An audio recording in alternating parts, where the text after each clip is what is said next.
Buenas tardes, don Marvin, licenciado Marvin Reyes. Qué gusto verlo, Marvin. De verdad, hace 3 años, ¿verdad? Estuvimos acá en el Congreso de Seguridad Ciudadana en el Barrio Los Sueños, el cual diste una charla que fue toda una cátedra, Marvin.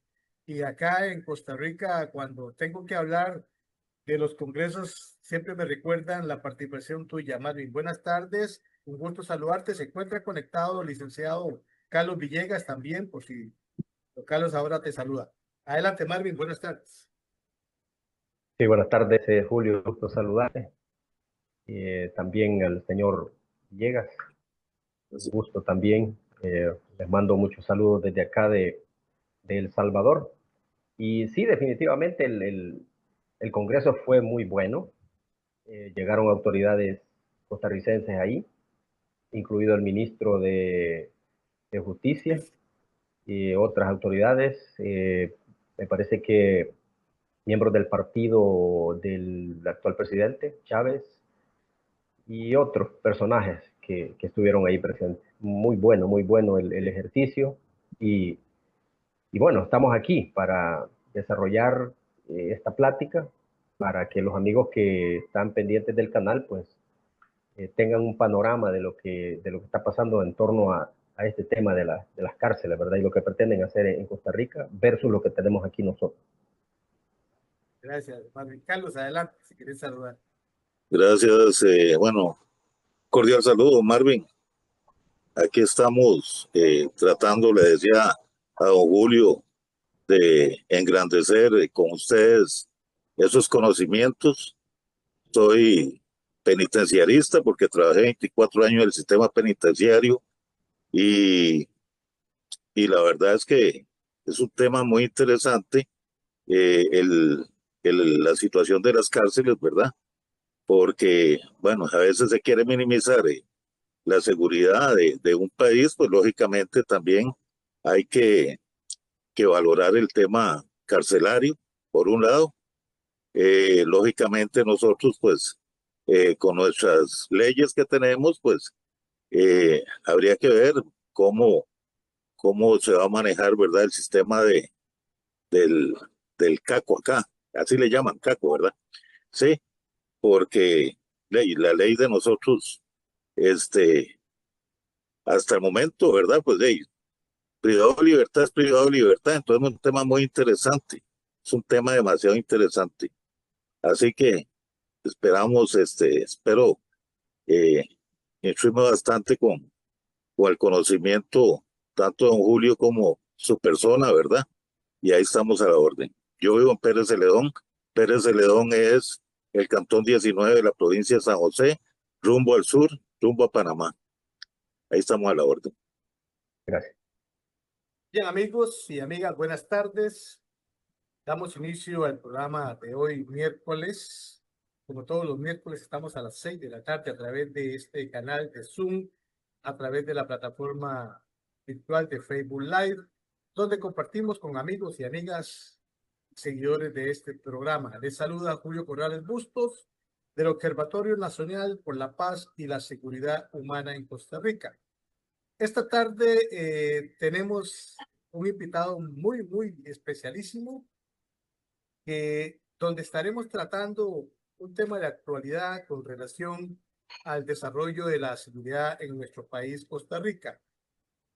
Antes de dar inicio al programa, vamos a pedirle a don Marvin que se presente. ¿Qué posición tiene don Marvin? ¿A quién representa don Marvin? ¿En qué parte estás, Marvin? Y para nosotros, acá como siempre tenemos manifestado, es gran honor compartir con ustedes, contigo principalmente, los conocimientos en el área de la seguridad ciudadana. Adelante, don Marvin. Buenas tardes. Sí, gracias, Julio. Bueno, yo soy el dirigente de una organización sindical denominada Movimiento de Trabajadores de la Policía Nacional Civil de El Salvador. Esta es una agrupación formada por policías operativos y personal administrativo en nuestro país, que nació el 28 de abril del 2015, en una época sumamente difícil para nosotros, ya que ese año fue uno de los, bueno, una de las épocas más terribles. El nivel de homicidios era exagerado, ¿verdad? Tuvimos casi 7.000 homicidios en el año, sin contar las desapariciones de personas, y todo producto de la delincuencia de las pandillas.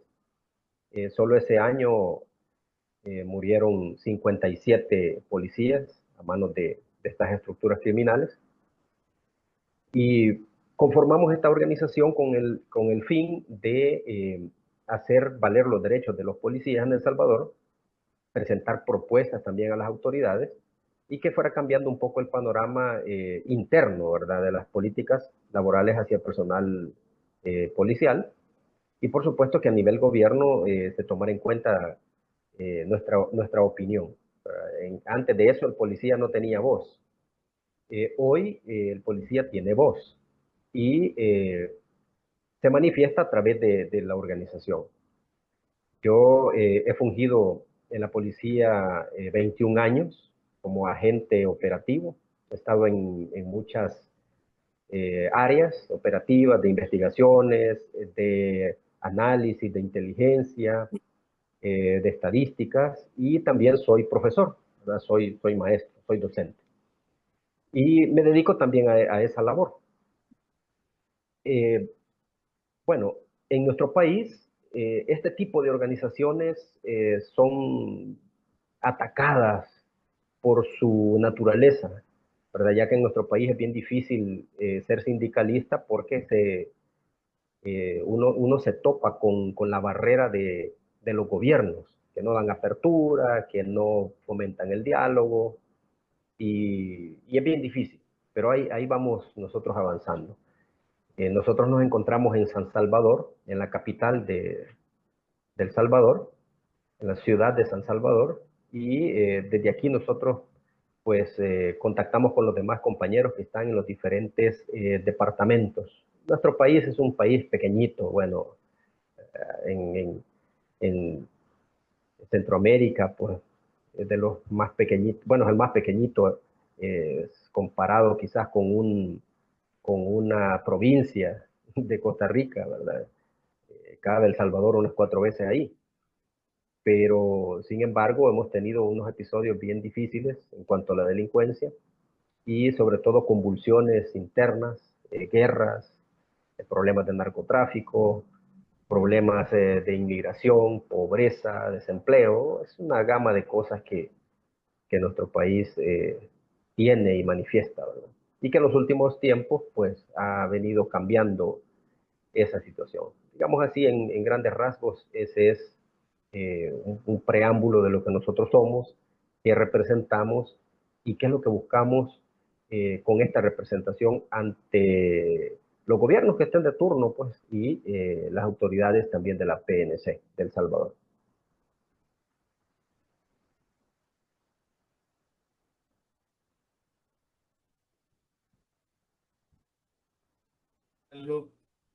Excelente, excelente, Marvin. Gracias por tu presentación personal. Este programa lo vamos a dividir en 2 partes para poder entender al final de qué se trata.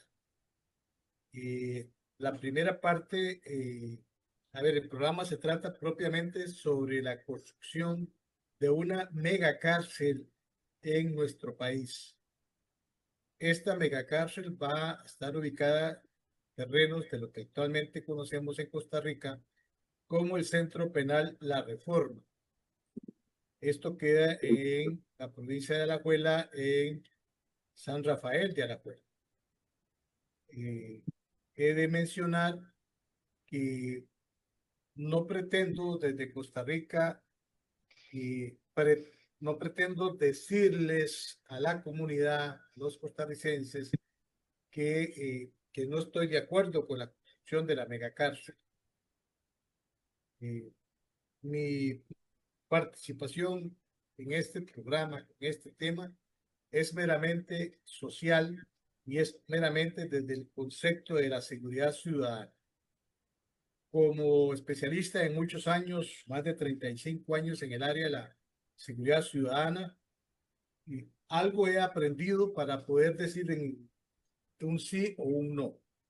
y tengo todo el derecho, hasta el momento no lo he perdido, los costarricenses tenemos derecho de opinar libremente.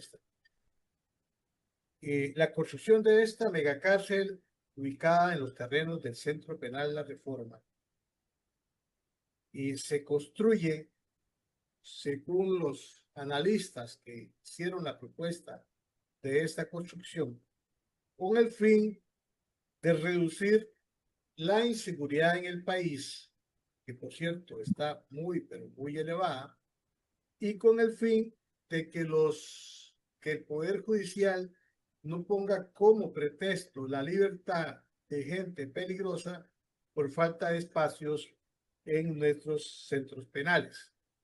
Entonces, nace de la idea de que esta liberación de sujetos involucrados en diferentes eventos criminales se ponen en libertad porque no hay esos espacios.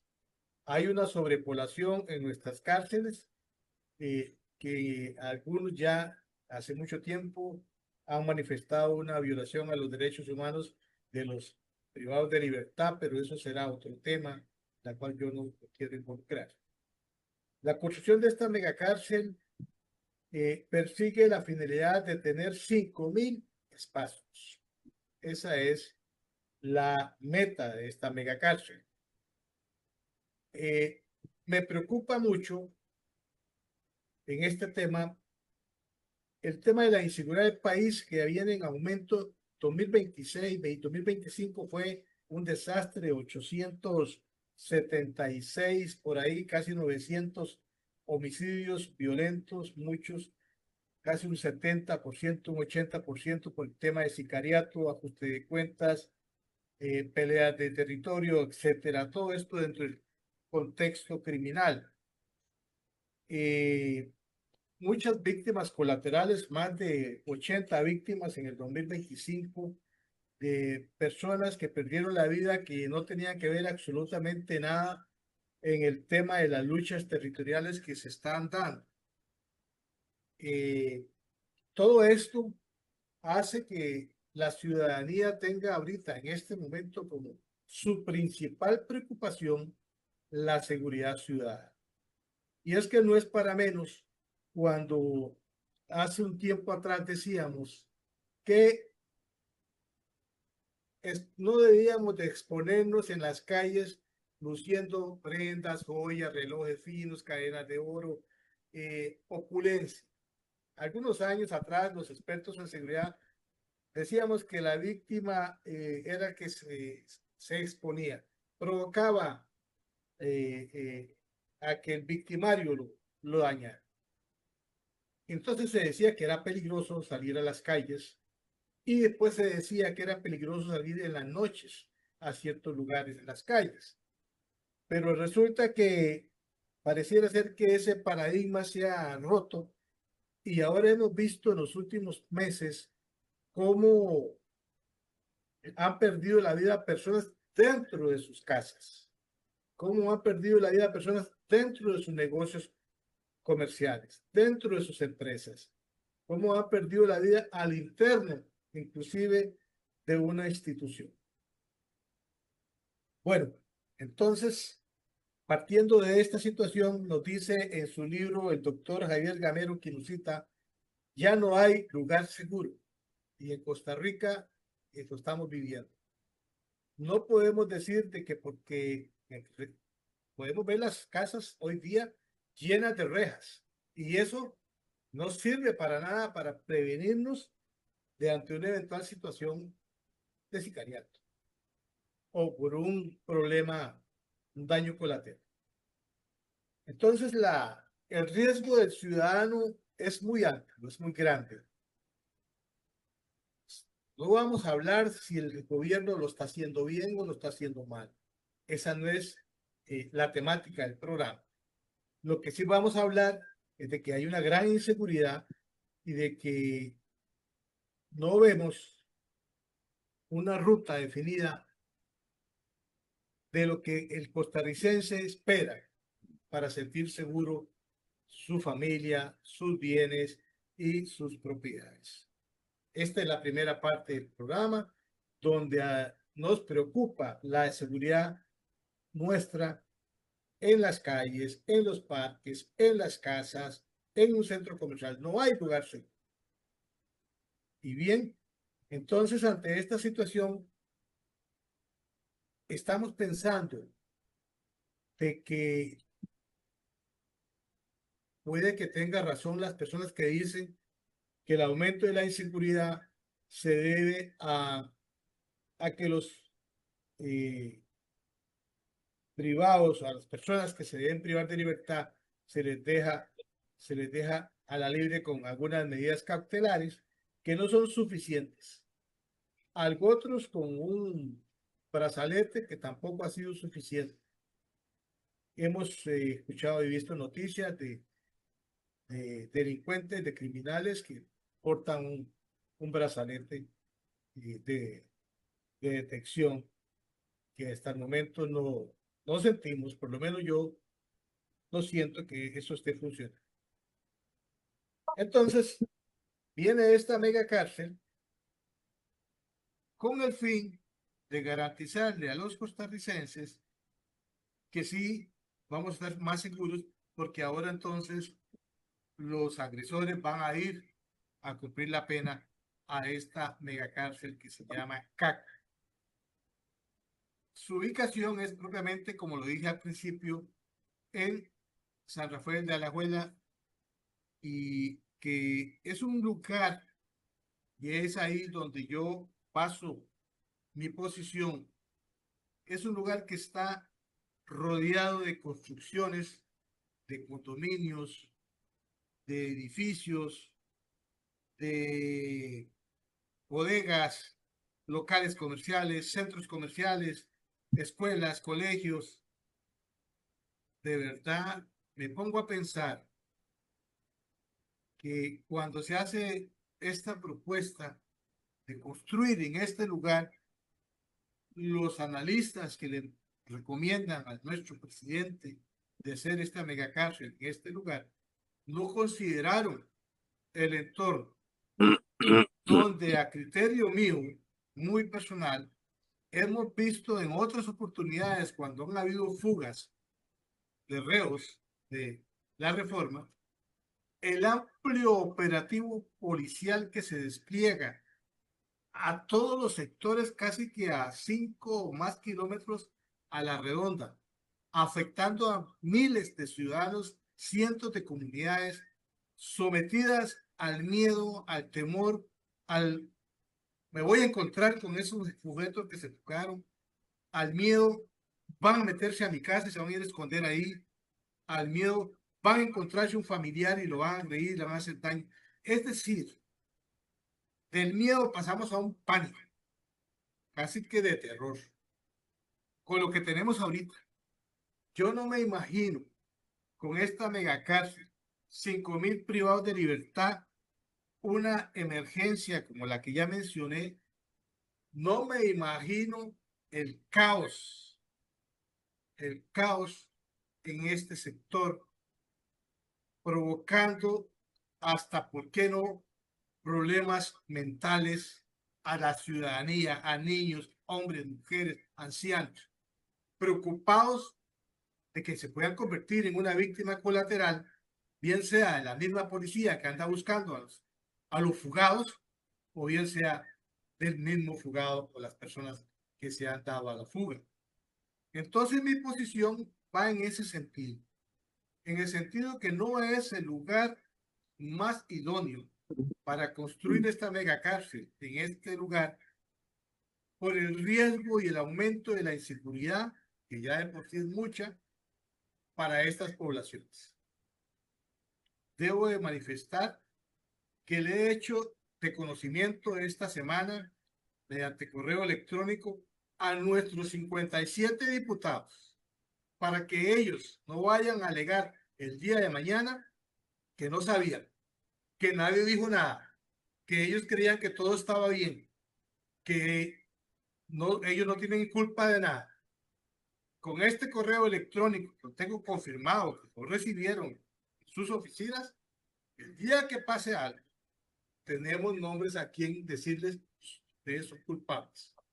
ustedes son responsables, porque ustedes debieron, como representantes de los costarricenses, haber por lo menos pedido un estudio más amplio, un análisis más completo y recomendar la ubicación de esta mega cárcel en otro lugar.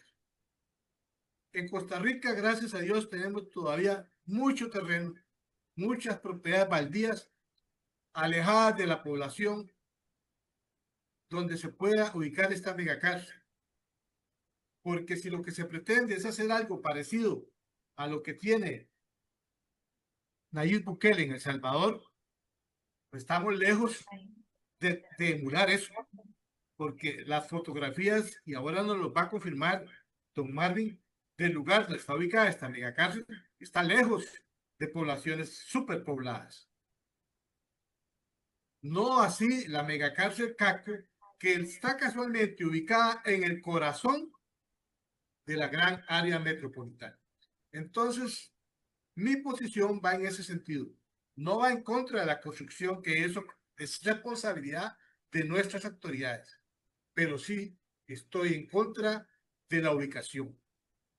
Para eso, este análisis va a quedar grabado y va a ser puesto a la orden de la ciudadanía para que después no vayan a decirnos nadie nos dijo nada, nadie nos previó, nadie nos comentó.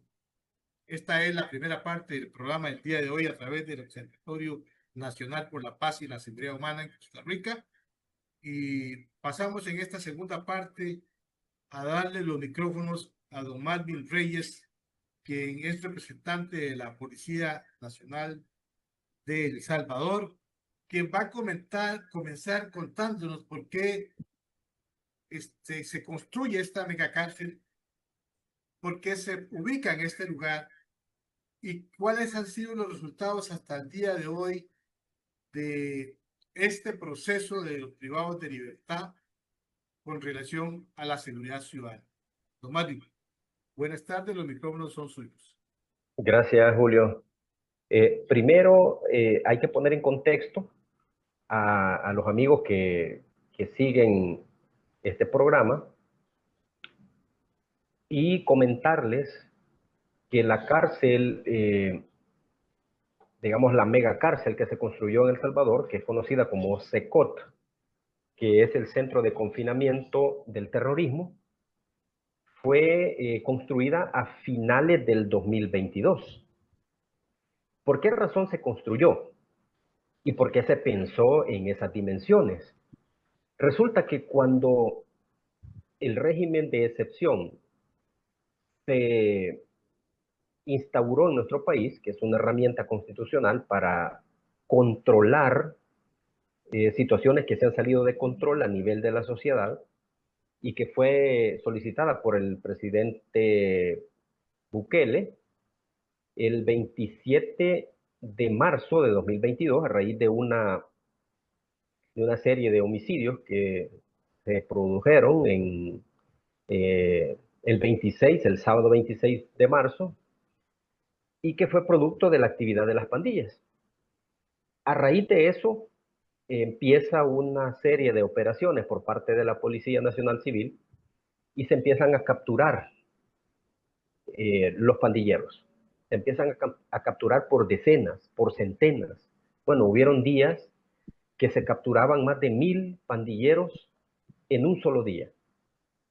¿Y cómo se logró esto? Se logró porque la Policía Nacional Civil viene registrando las actividades de los pandilleros desde 1998. Por ahí, en 1998, 1999, se empezó a generar un archivo de los líderes de pandillas o los miembros de pandillas que iban agregándose a estas estructuras, y ya se tenía un buen registro. Solo de la pandilla MS, la Mara Salvatrucha, se tenían registrados cerca de 700,000, perdón, cerca de 70,000, debo decir, 70,000 pandilleros de la MS, incluyendo líderes y toda su estructura. y de la pandilla 18, que esta se dividió en dos, 18 sureños y 18 revolucionarios, alrededor de 40.000 pandilleros. Entonces, por todo el universo de pandilleros registrados en los archivos de la policía teníamos más de 100.000 pandilleros, alrededor de 120.000 pandilleros, sin tomar en cuenta los colaboradores, familiares, fanáticos de las pandillas, etc. Entonces se empezó a capturar a esta gente y se fueron llevando a los penales, que hay varios penales aquí en nuestro país, o sea, no solamente esa cárcel del SECOT se encuentra, sino que hay una cantidad de cárceles grandes también, y el sistema empezó a colapsar, porque cuando el régimen de excepción comenzó el 27 de marzo del 2022, nosotros en la policía teníamos saturado el sistema penitenciario y se había sobrepasado en un 120% de su capacidad. Entonces había un hacinamiento terrible. Y le estábamos metiendo más personas, producto de las capturas del régimen de excepción, que todos eran pandilleros. Entonces se estaba colapsando más el sistema. El presidente Bukele pensó o ideó esta construcción de este megapenal y se comenzó a finales de 2022. Y se pensó en un lugar aislado. Esta es una zona es la zona paracentral del país, una zona que históricamente había sido zona agrícola. Por supuesto, la gente se opuso. Ahí la gente se opuso porque les estaban comprando, le estaban haciendo la propuesta de comprarle esas tierras a un precio que no era el adecuado, pues. O sea, el gobierno le dice, mire, este es el precio que nosotros le vamos a pagar. O lo toma o se lo vamos a expropiar. Entonces la gente optó por vender sus tierras que eran buenas y ricas para el cultivo, pero que ahí en esa zona no hay centros urbanos, ¿verdad? No hay población, sino que eran zonas meramente agrícolas y de pastoreo. La ciudad más cercana está a unos 15 kilómetros de ahí, del Secot. Está bastante retirado. Entonces, y aparte de eso, esta es un área que digamos, 23 hectáreas que conforman el SECOT. Aparte de eso, el perímetro al que se le da seguridad con soldados y policías, que es los contornos del centro penitenciario, son 140 hectáreas. Imagínense la cantidad de espacio, ¿verdad? La construcción en sí tiene 23 hectáreas, pero 140 hectáreas circundantes no hay absolutamente nada, ¿verdad? No hay casas, no hay construcciones, no hay edificios, no hay nada. Sí hay una carretera que une el departamento de La Paz con el departamento de San Vicente. Es una carretera, digamos, departamental. Y por ahí pasan muchos vehículos. En esa carretera hay controles vehiculares fuertes de la policía y del ejército, permanentes. Ahí están permanentes las 24 horas. Entonces, ¿qué se garantizó con esto? Que este centro penitenciario, que se pensó para contener esa gran cantidad de sujetos muy peligrosos, no podía estar cerca de las ciudades. Tenía que estar lejos. Porque aquí vivimos una situación, y tú, Julio, lo estabas planteando con respecto a la cárcel de Costa Rica. Y le voy a poner qué es lo que nosotros vivimos con las cárceles que quedaron en las ciudades, porque aquí hay cárceles que quedaron en el centro de las ciudades. La ciudad fue creciendo y fue arropando el penal y quedó en medio.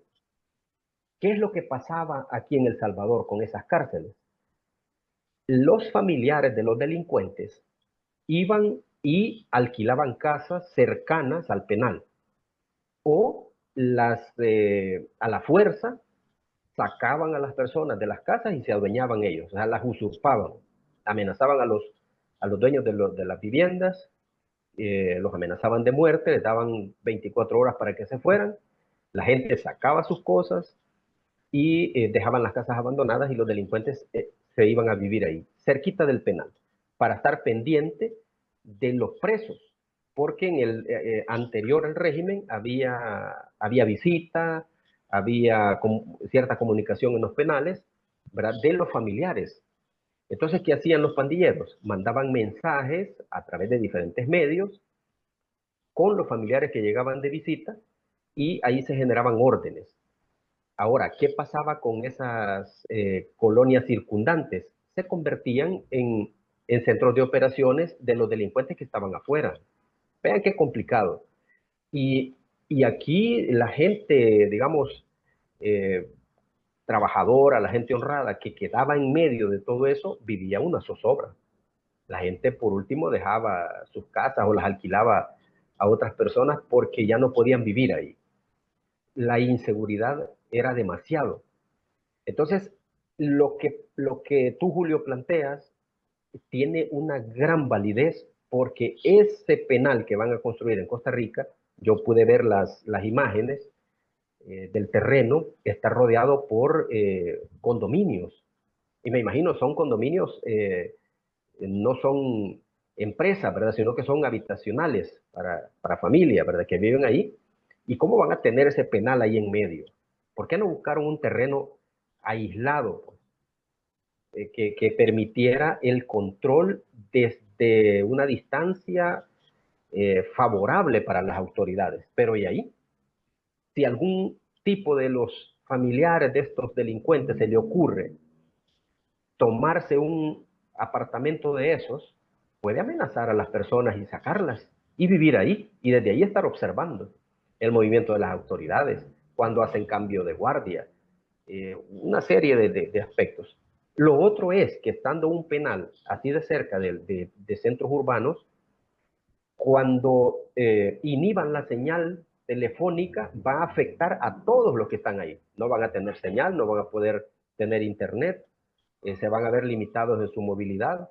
Es absurdo completamente tener un penal cerca de los centros urbanos. Aquí nosotros ya tenemos ese problema con los otros penales que ya estaban, que son penales que tienen décadas. Fueron construidos afuera de las ciudades, pero como las ciudades fueron creciendo, entonces quedaron arropados por las colonias. Y ahora esas colonias viven limitadas, viven sin señal, ¿verdad? La gente tiene que ir a 1 kilómetro para hablar por teléfono o para conectarse a internet, porque ahí no hay, no existe la conexión a internet, porque los inhibidores de señal son muy fuertes y bloquean la señal eh, a, varias cuadras de donde está el penal para evitar que haya una, digamos, comunicación o haya alguna especie de enlace desde afuera hacia adentro o viceversa. Entonces, el penal este que nosotros tenemos, el SECOT, fue pensado así. Por supuesto que una estructura de semejante magnitud trae problemas, ¿verdad? Porque este penal ha contaminado con los aguas residuales ríos que estaban limpios ahí, en esa zona, que ocupaban las personas agricultoras para hacer sus regadíos en verano.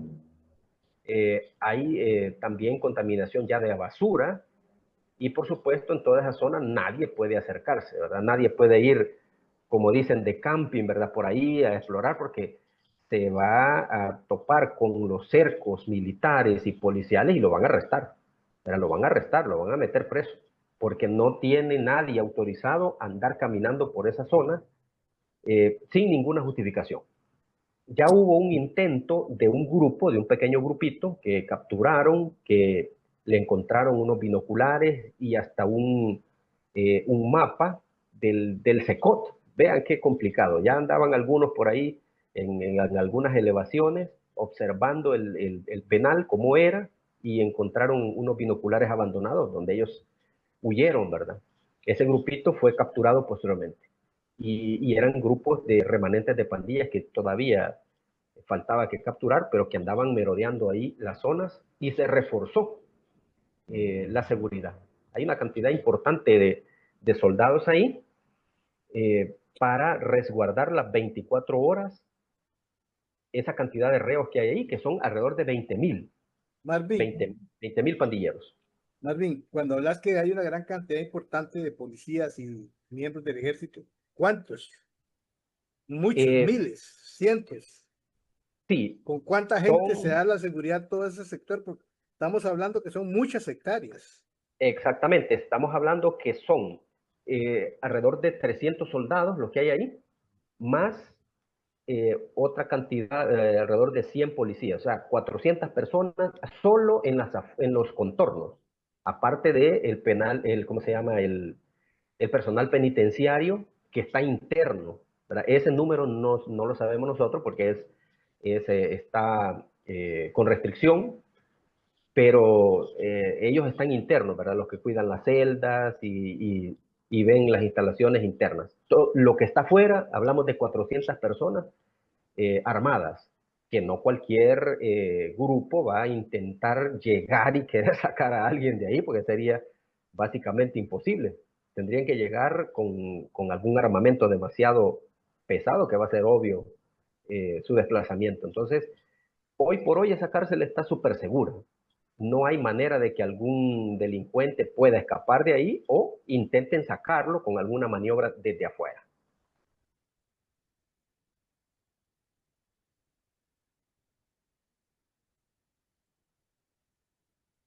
Entiendo, Marvin.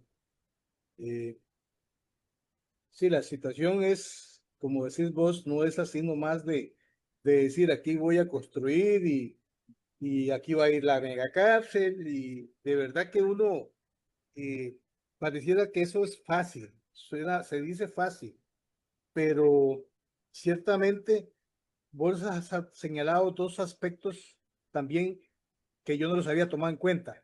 La contaminación, la basura que se produce, Correcto. las aguas residuales, ¿a dónde van a ir?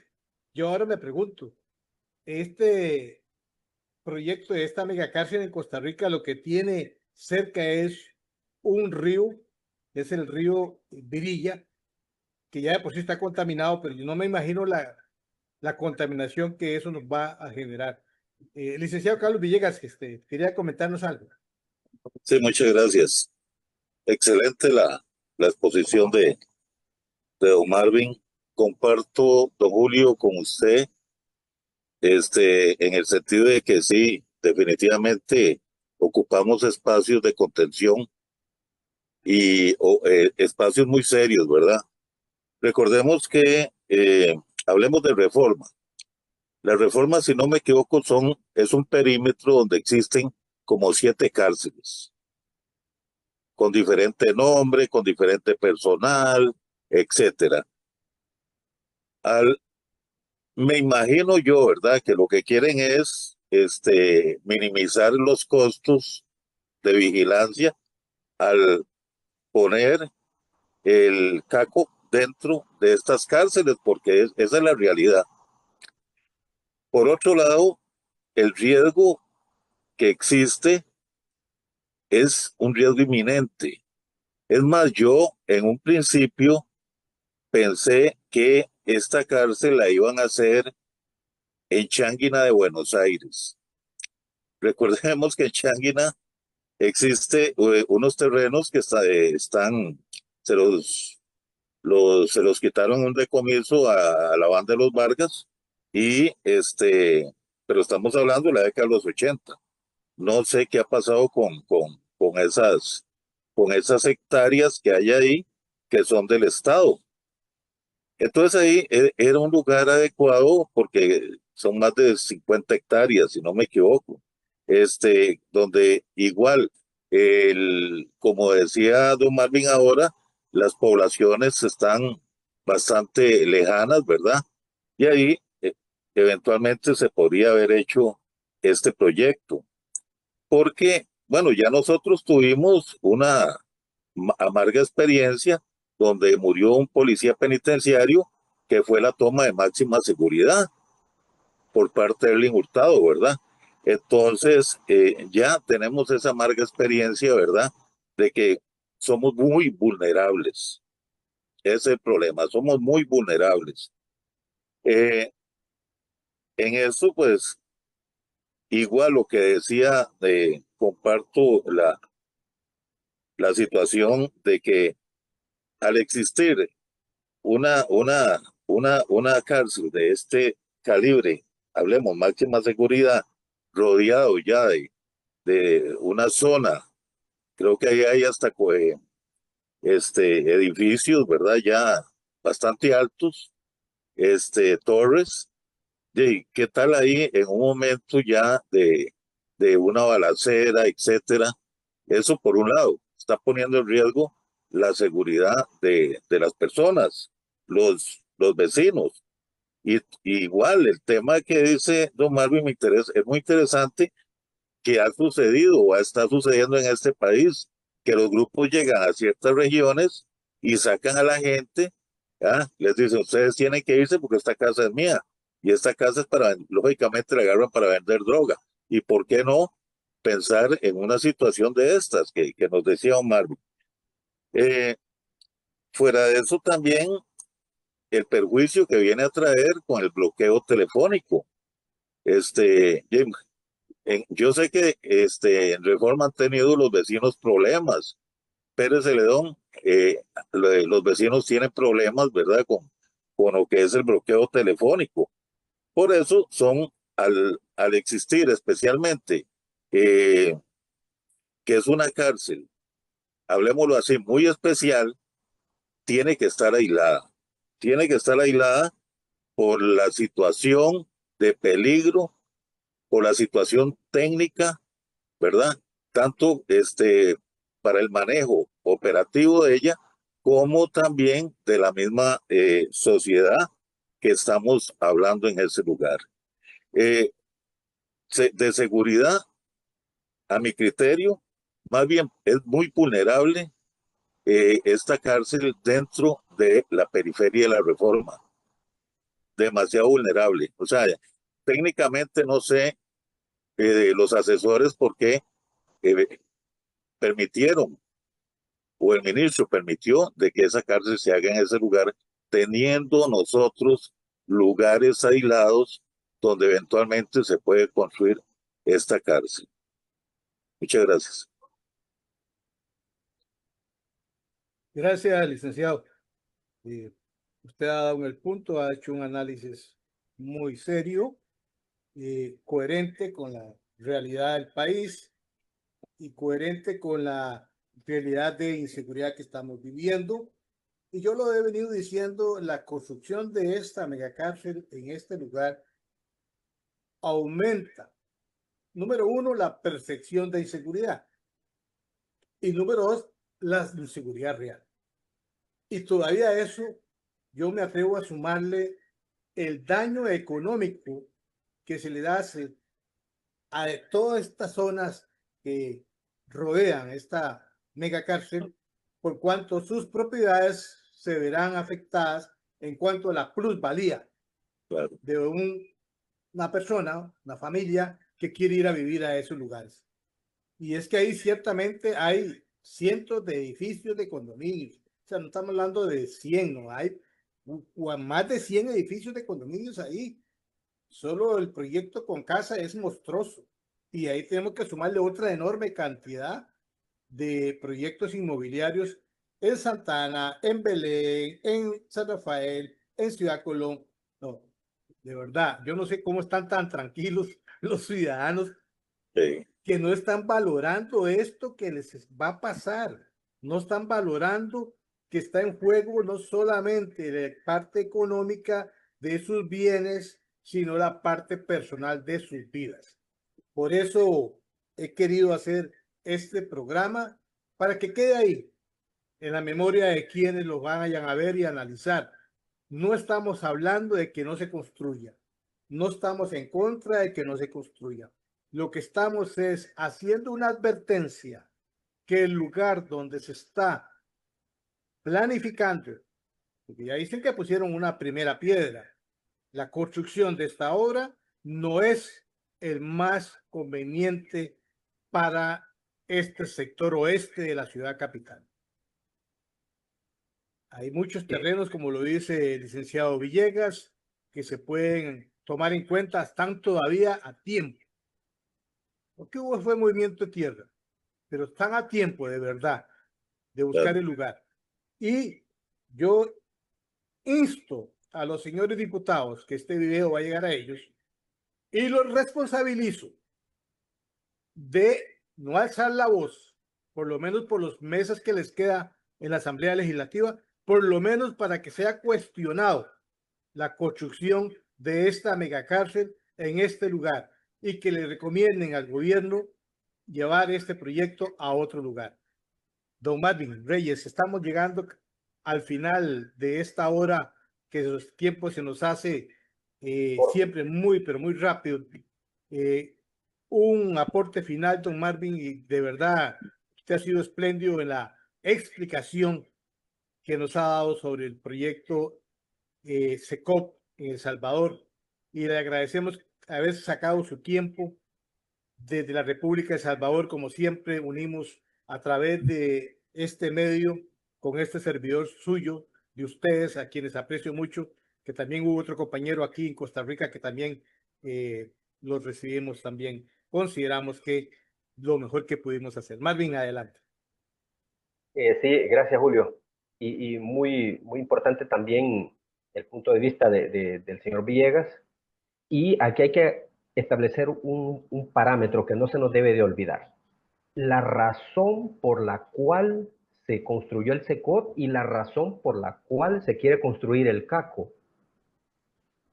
Yo he planteado que el SECOT se construyó por la saturación del sistema penitenciario que nosotros teníamos a raíz de las capturas masivas del régimen de excepción. Miles y miles y miles de pandilleros capturados. Ahora, ¿cuál es la razón por la cual se quiere construir el CACO en Costa Rica? ¿Será por esa saturación del sistema penitenciario costarricense? ¿O se ha pensado que esto puede dar un espaldarazo a los actuales gobernantes, queriendo hacer un símil de lo que ha pasado en El Salvador, que es una cosa bien diferente? Aquí las condiciones que nosotros teníamos eran de una criminalidad sumamente alta. Ningún país de Centroamérica se comparaba con lo que teníamos aquí. Y la saturación del sistema penitenciario era tremendísima. 120% había sobrepasado su capacidad cuando le empezamos a meter los miles y miles de pandilleros. Colapsa. Se crea este proyecto, se construye el SECOT y se empiezan a llevar para allá la cantidad de reos más peligrosos, ¿verdad? Que son alrededor de 20,000 y tiene capacidad para 40,000, o sea que está a medio vapor, o sea, le faltan otros 20,000 que meter ahí. Ahora, ¿al gobierno salvadoreño le ha servido la construcción de esta cárcel? Sí, le ha servido. Si nosotros lo vemos en términos políticos, es una carta de presentación muy importante para el presidente Bukele. Ahora, querer copiar esto en otro país, cuando las condiciones son totalmente distintas, podría ser un suicidio político, no una victoria política. Ojo, la razón es la que hay que valorar. ¿Para qué se quiere esa cárcel? ¿Con qué objetivo? Si nosotros acá ya lo vimos por qué se hizo, y que en el camino el presidente descubrió que esto era una gran carta de presentación, bueno, eso le favoreció a él. Pero ¿le puede favorecer la construcción de la cárcel CACO en Costa Rica al presidente Chávez? Probablemente, probablemente no. Hay demasiado en juego, hay muchas cosas que están más negativas que positivas, sobre todo por su ubicación, y que la gente, por supuesto, no le va a gustar tener una cárcel enfrente de sus apartamentos, pues. Qué vista más bonita. Cuando yo salga de mi apartamento a la ventana voy a ver la cárcel. Es completamente ilógico, pues. Me gustaría a mí ver un paisaje, algo que me agrade, no una cárcel. Un poco de de amenaza, ¿verdad? Y en cambio aquí, la gente, ese secot no se ve, porque está prácticamente donde termina la falda del volcán de San Vicente. O sea, no hay absolutamente nada ahí de construcciones ni centros urbanos. Así que yo muy agradecido, Julio, con este espacio y gusto de verte también. Al señor Villegas, también gusto de conocerlo y esperamos que en otras oportunidades tengamos espacio para seguir discutiendo y seguir analizando estos temas que son bastante delicados, son bastante espinosos, espesos y hay que tratarlos así, ¿verdad? Técnicamente, porque esa es la intención de este espacio. Así es, estimadísimo amigo Marvin. Este es un análisis técnico. Aquí no estamos hablando de política, no estamos hablando de acciones antojadizas. Repito, la gran preocupación nuestra es esa, casualmente, y agradecemos, Marvin, que tu explicación nos deja más en claro por la ruta y el rumbo que debe llevar esta construcción. Don Carlos, para irnos despidiendo, Muchas adelante. gracias, don Julio. Muy amable, don Julio. Muchas gracias. Muchas gracias, don Marvin, y personas que nos escuchan. Es un tema muy sensible, parece mentira. Es un tema de seguridad nacional. Por lo tanto, creo que fue muy enriquecedor hoy el tema y especialmente lo que se nos puede proyectar a futuro. Así que mi agradecimiento por la invitación y ahí estamos como siempre a la orden. Gracias. Gracias, licenciado. Aprovecho para recordarles que el próximo miércoles tendremos a esta hora, 6 de la tarde, un programa también muy interesante que tiene que ver con el tema de la inmigración a nuestro país, que algunas personas han dicho que esta inmigración que se ha presentado en los últimos años eh, ha venido a provocar y aumentar la inseguridad de los costarricenses.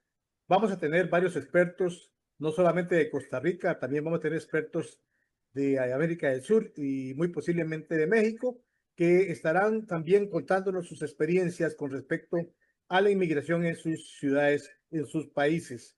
Así es que estén atentos al próximo miércoles 6 de la tarde para que puedan también participar de este novedoso programa que tiene que ver con el tema, como dice don Carlos, licenciado Villegas, también tiene que ver con la seguridad nacional. Esta ha sido la presentación que hemos tenido esta tarde, don Marvin, para que se despida. Sí, muchas gracias, Julio. Muchas gracias también al señor Carlos Villegas. Un abrazo desde El Salvador, se les aprecia muchísimo. Bueno, mi experiencia cuando fuimos al Congreso en Costa Rica, pues para mí fue muy gratificante, muy bonito todo, ¿verdad? Costa Rica es un lugar maravilloso, no podemos permitir que delincuentes lo arruinen o sinvergüenzas lo arruinen.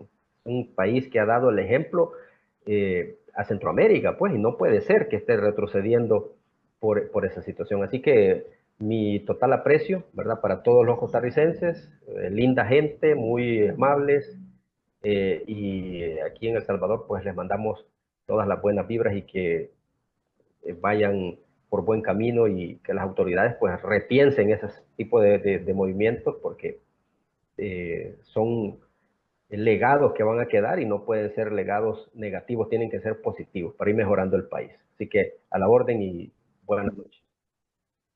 Gracias al licenciado Marvin Reyes desde El Salvador, hablándonos sobre el tema del SECOP en El Salvador y comparando con lo que nosotros queremos hacer aquí en Costa Rica, lo que se ha llamado el ACACO o el CACO.